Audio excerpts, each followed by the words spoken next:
তবে আমি আপনাকে একটা জিনিস বলি, ওই যে নিউটনের থিওরি আছে তৃতীয় সূত্র, যে প্রত্যেকটা ক্রিয়ারই বিপরীত এবং সমান প্রতিক্রিয়া আছে।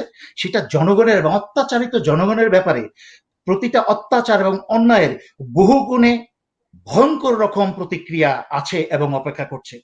এটা জনগণ নিষ্পেষিত হতে হতে হতে আমি তো চতুর্দিকে আমার কাছে রেসপন্স আছে।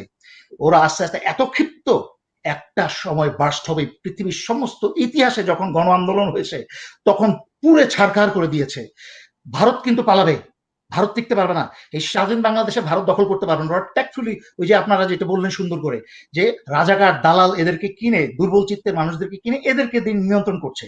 বাট যখন জনগণ জেগে উঠবে তখন কিন্তু এরা আর দাঁড়াতে পারবে না। এরা কিন্তু পালিয়ে যাবে সব যান বাঁচানোর জন্য, কারণ ভারত কিন্তু কাপুরুষ চরিত্রে।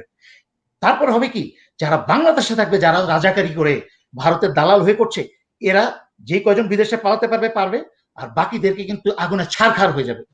এই জন্য বলছি তাদেরকে দুর্বল ভাবে আর নিয়েন না। যত দুর্বল ভাবে নিচ্ছেন আপনারা কিন্তু তত দ্রুত নিজেদের বিপদ ডেকে আনছেন।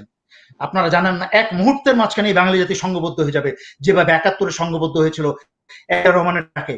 শেখ মুজিবুর রহমান এই জাতিকে একত্রিত করেছিল উৎসাহিত করে, এবং জিয়া রহমান মুক্তিযুদ্ধের ডাক দিয়ে কিন্তু সারা বাঙালি জাতি এই সেনাবাহিনীর অধীনে সবাই একসাথে যুদ্ধ করে দেশ স্বাধীন করেছে।